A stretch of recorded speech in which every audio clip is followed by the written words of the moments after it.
Keynes, a demanda de moeda tem uma componente que é função da renda nominal, a demanda de capital de giro, mas tem a demanda especulativa. Ou seja, tem a demanda que depende da taxa de juros.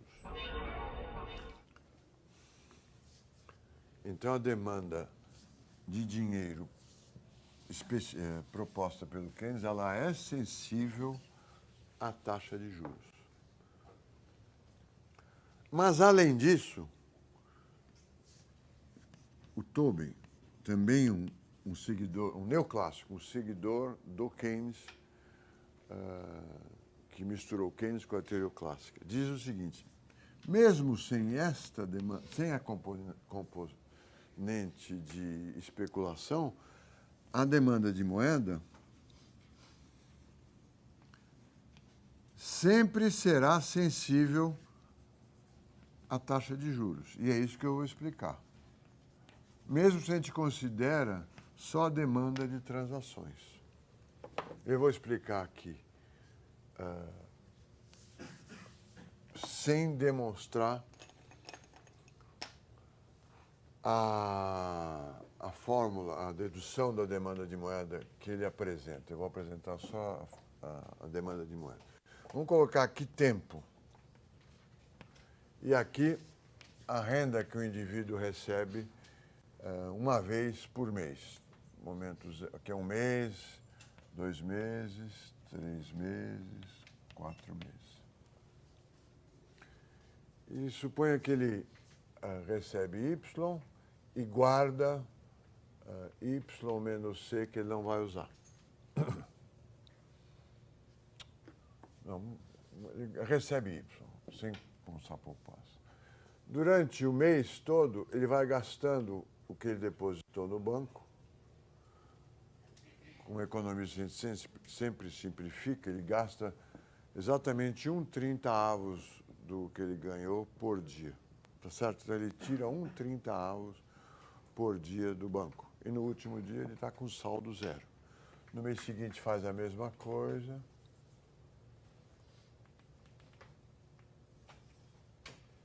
No mês seguinte a mesma coisa e assim por diante. Aqui é tudo constante, né? Qual o saldo médio que ele tem no banco? Ele começa com o saldo Y, acaba com o saldo zero, né? Podemos calcular Y mais zero, como é linear, os saques que ele faz do banco faz com que o depósito caia linearmente. Eu posso calcular o saldo médio Y mais zero dividido por 2. Y dividido por 2. Tá certo? Ou posso calcular a área desse triângulo, que é a base vezes a altura dividido por 2. A base é 1, a altura é Y, dividido por 2 também dá Y sobre 2. Ou posso calcular a integral embaixo dessa função, também dá Y sobre 2. Se ele receber mais frequentemente, mudam os padrões de pagamento e falam, agora nós vamos pagar o salário cada 15 dias. Ele vai receber aqui Y sobre 2. E depois de 15 dias não tem mais dinheiro, recebe novamente Y sobre 2. 15 dias depois ele não tem mais nada. Então, o saldo, quando ele recebe pagamentos mensais, o saldo médio dele é Y sobre 2. Pagamentos quinzenais vai dar Y sobre 2 dividido por 2, Y sobre 4. Vai ter um saldo médio menor. Se ele receber semanalmente, ele vai receber Y sobre 4 dividido por 2, o saldo médio dele vai ser Y sobre 8. Tá certo? Então, a demanda dele por dinheiro depende da frequência com que ele recebe o seu salário. de forma geral, nós podemos dizer que o saldo médio dele é Y sobre 2N, onde N é o número de pagamentos que ele... a frequência que ele recebe os pagamentos. A demanda de dinheiro que ele vai ter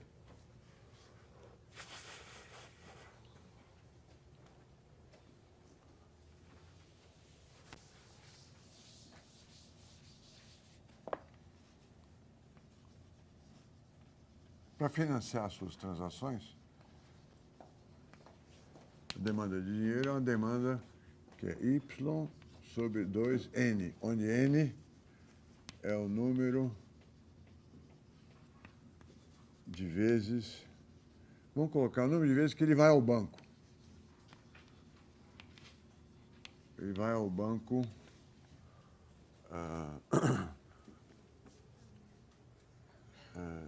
aqui ele vai 2 vezes, se o saldo dele for esse, aqui ele vai uma vez para fazer o depósito, depois não vai mais, aqui ele vai 2 vezes e assim por diante. Qual é o custo? O Tobin se pergunta, qual é o custo de reter moeda no banco? Tem 2 custos. O primeiro é os juros que você perde. E o segundo é o custo de transação. Você tem que tomar um ônibus, tem que chegar no banco, tem que passar pela porta ali de controle de armas, pode haver uma taxa para você fazer o depósito ou retirar dinheiro. Esses custos todos nós chamamos de custo de transação. Então, o custo total de manter o dinheiro em banco é o número de vezes que ele vai ao banco, vezes o custo de transação, que está chamando TC, Transaction Cost, mais o que ele perde de juros sobre o saldo que ele deixou no banco. E a proposta, para analisar quanto ele vai reter em dinheiro, nós temos que minimizar o custo total de reter o dinheiro em banco. Derivando, minimizar com relação a N. DCT. E vai tentar minimizar o custo em função do número de vezes que ele vai ao banco. O N é uma derivação simples. É igual a meio YI, custo de transação elevado à segunda aqui. E a quantidade ótima de dinheiro que ele vai deixar no banco é raiz quadrada de Y, taxa de câmbio, dividido por 2, taxa de juros. Então, mesmo sem considerar a especulação, a demanda de moeda depende da taxa de juros. Depende da taxa de juros, porque quando você deixa o dinheiro parado, você perde os juros. Depende inversamente. Então, o Tobin está discutindo com os clássicos. Mesmo sem haver especulação, a demanda de moeda é uma função da taxa de juros. Porque há um custo em reter moeda que não rende juros. E depende do custo de transação. Você está longe do banco, perto do banco, se o banco tem uma taxa para você converter dinheiro de uma aplicação para outra. Ela é também uma função da renda. E aí vocês vejam depois, ela tem uma elasticidade de renda igual a meio. Quando aumenta a renda em 10%, a demanda de moeda aumenta em 5%. Quando a renda aumenta 1%, a demanda de moeda aumenta 0,5%. Essa é uma discussão do passado. São os leitores do Keynes dizendo para os clássicos, mesmo que não haja especulação, a demanda de moeda é função da taxa de juros. Não é uma discussão de hoje, por quê? Porque a maior parte do dinheiro que você retém no banco, se não for quantias muito pequenas, rende juros. Você não deixa de ganhar juros por reter ativos financeiros muito líquidos. Mais do que isso, você tem cartão de crédito. Se quiser, você não deixa todo o seu dinheiro aplicado num ativo que renda juros, faz seus pagamentos com cartão de crédito e no fim do mês, sem incorrer nos juros do cartão de crédito, você saca o seu dinheiro, paga o cartão de crédito. Ou cartão de débito, mesma coisa. O cartão de débito você precisa ter um saldo no depósito à vista. Mas o que nós poderíamos dizer é que hoje, em 2012, esse custo de transação tende a zero. E, portanto, a demanda de moeda para fins de transação também tende a um número muito pequeno. Você não precisa mais de tanta moeda como precisava no passado. Mas aqui nós estamos discutindo em 1960, 1970. É uma discussão que está presente hoje. Mas o mundo mudou. Nós não temos mais uma moeda de mercadoria, os meios de pagamento, a função de meio de pagamento não é exercida só pelo papel moeda, há vários outros instrumentos, cartão de crédito, cartão de débito, por exemplo. Então, essa discussão passa a perder a importância que tinha. Controlar a quantidade de moeda em circulação também passa a ser um objetivo pouco importante, porque a demanda de moeda é pouco relevante. Agora, nós podemos produzir resultados clássicos no modelo ISLM. Alguns que eu não dei na aula passada. Bom, se a taxa de câmbio for fixa, taxa cambial fixa, existir mobilidade internacional de capital,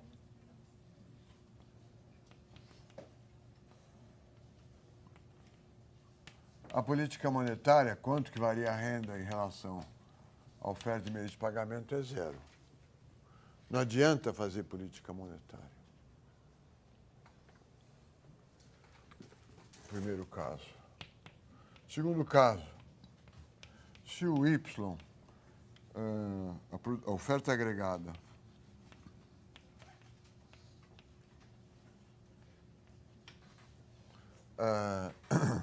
não aumentar quando aumenta a demanda agregada, você faz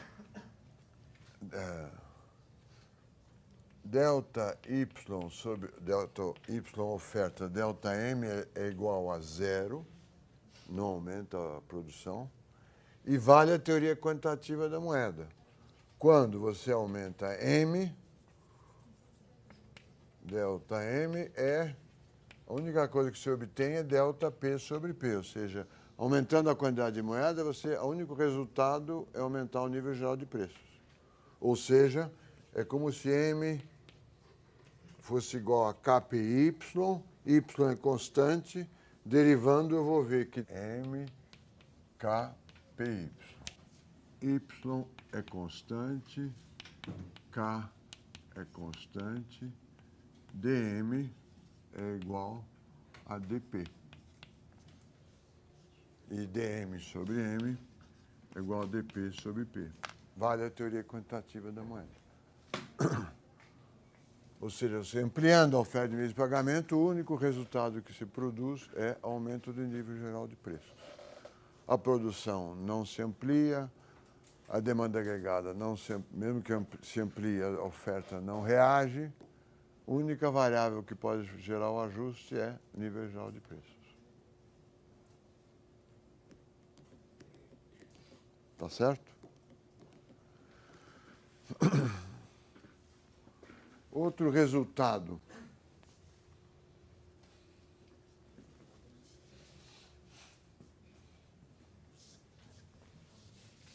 No modelo ISLM, que fazem parte da discussão até hoje. É 1, 2, 3, acho que é 4.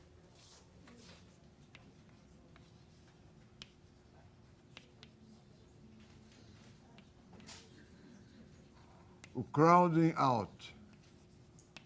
O que é o crowding out? Quem que sabe? Crowding out do investimento privado.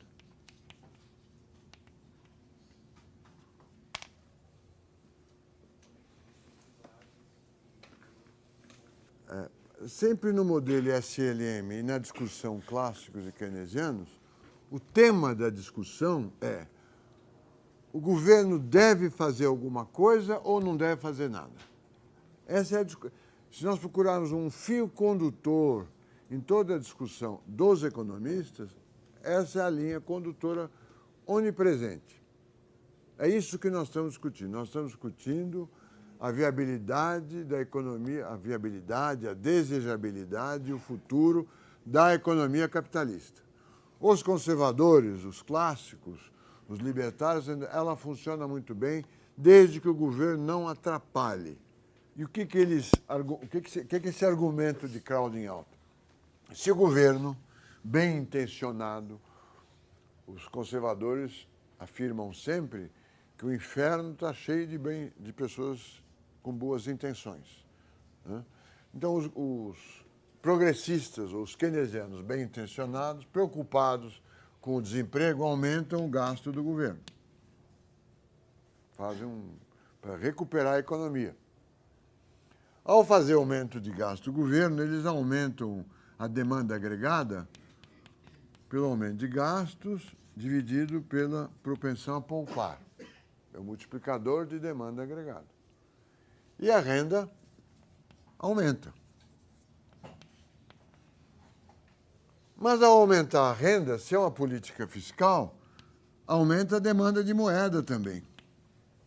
Aumentando a demanda de moeda, a taxa de juros aumenta e o investimento privado diminui. Então, o que o governo ampliou aqui, ele reduziu de investimento privado pelo aumento da taxa de juros. Esse é o discurso keynesiano do modelo ISLM.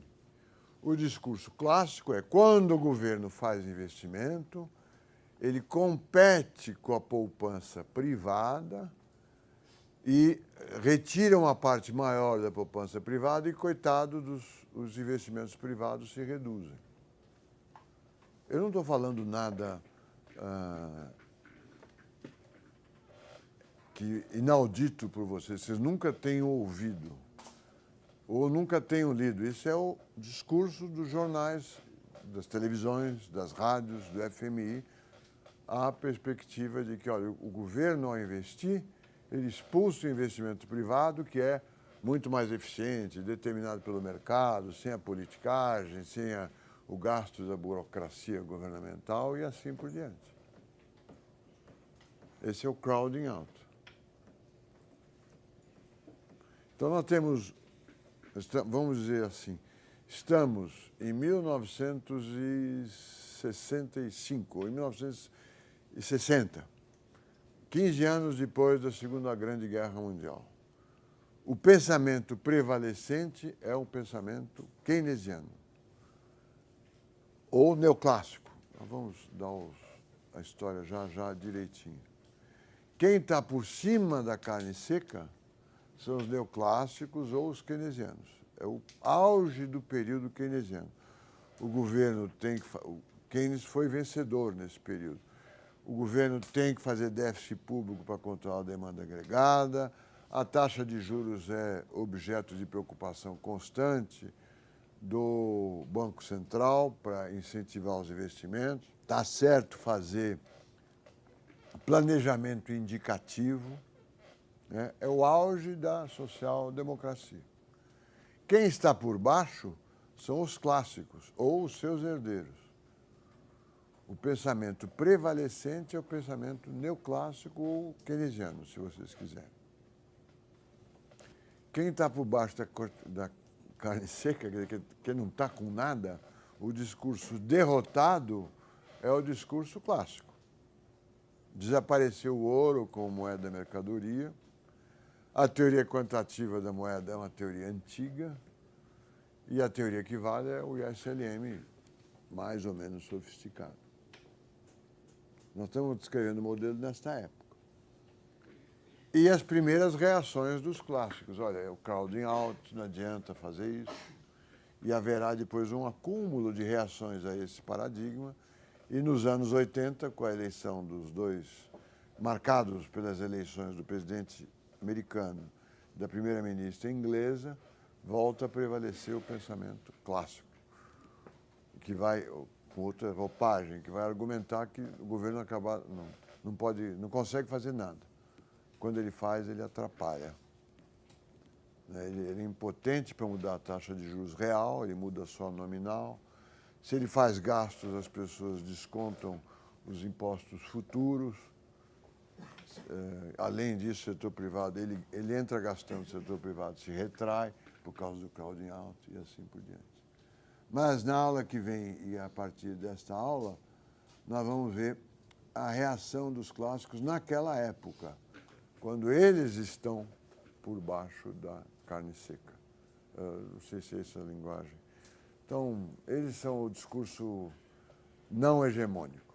O discurso hegemônico dos anos 45 aos anos 80 é o discurso neoclássico e neokeynesiano. É o Paul Samuelson, que é o grande economista, é o Tobin, que eu citei aqui, é o Robert Solow, que vocês conhecem, uma porção de economistas de Cambridge, nos Estados Unidos, em torno do MIT e de Harvard, e os conservadores radicais estão em Chicago, Friedman, Harry Johnson e Mandel, pelo menos, que vão estar tentando revigorar a teoria clássica nesse período e criticar este modelo. A teoria quantitativa da moeda, dos clássicos, merece um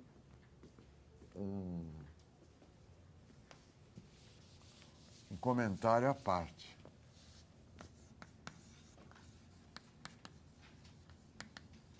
Ela tem um imenso quantitativo da moeda, um grande apelo popular.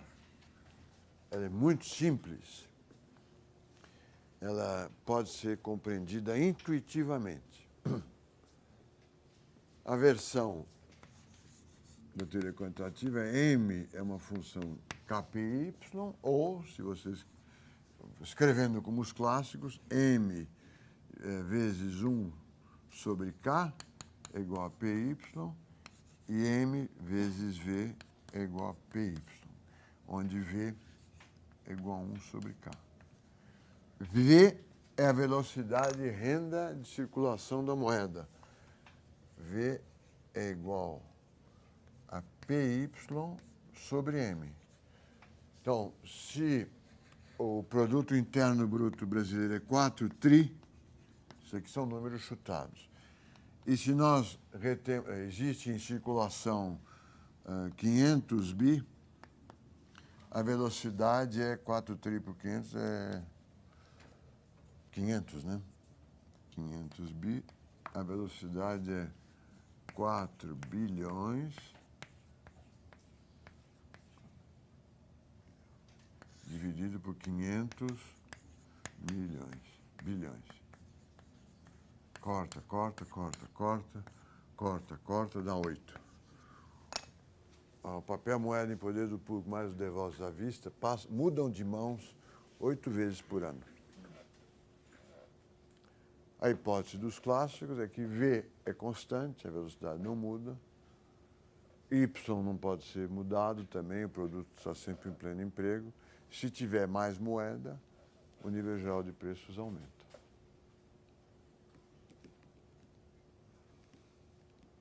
Essa é uma teoria de bolso de colete, inicialmente, pelos clássicos. Os clássicos estão preocupados, Adam Smith, Ricardo, John Mill, os utilitaristas também estão preocupados com preços relativos. Não é? Como é que as pessoas escolhem entre manteiga e canhão, comparando o preço da manteiga com o preço do canhão? O dinheiro desaparece. Não há espaço para dinheiro na teoria clássica. O Marshall, professor e economista inglês, da Universidade de Cambridge, teoriza que a quantidade de moeda em circulação é dada por essa expressão, que é uma identidade.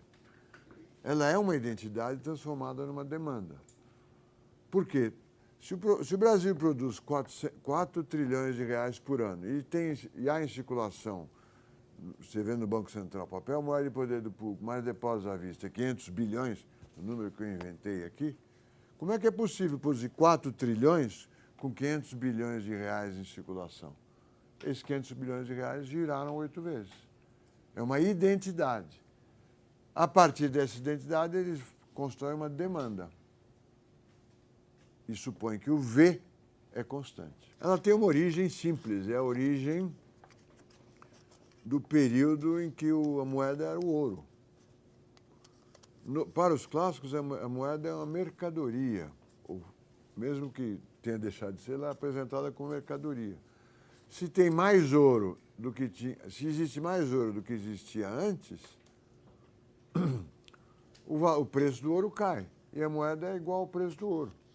Então, se o preço da moeda cai, quer dizer, teremos inflação. Se o senhor feudal, antes da Revolução Industrial, lá, o senhor feudal, em 1300, recolhe a moeda dos seus súditos, que contém metal precioso, funde tudo e devolve com menos metal precioso, porque ele emitiu mais moeda, também é de se esperar que haja uma inflação. Tá certo? E é esse pensamento do passado que orienta os clássicos e os seus seguidores até hoje para dizer, olha, o preço da moeda depende da quantidade da moeda. O preço da batata depende das quantidades ofertadas e demandadas de batata. O preço dos tijolos depende da demanda de tijolos e da oferta de tijolos. E o preço do dinheiro depende da oferta de dinheiro e da demanda de dinheiro. É o preço de uma mercadoria qualquer, do ponto de vista dos clássicos. Quando a moeda era mercadoria, o ouro, interessante, pode ser. Quando não há preços rígidos, ou seja, quando eu ajusto os preços de todos os produtos imediatamente, levando em conta os demais preços, também pode ser. O preço da soja é ajustado rapidamente, o preço do petróleo, o preço do trigo, o salário do boia fria. Há vários preços que são muito flexíveis e que talvez aí depende da quantidade de oferta de moeda. Então, é uma teoria, isso vai acontecer em toda a nossa análise das teorias monetárias, que foi construída para um período e que procura se preservar para um outro período onde a realidade mudou e a teoria não quer mudar.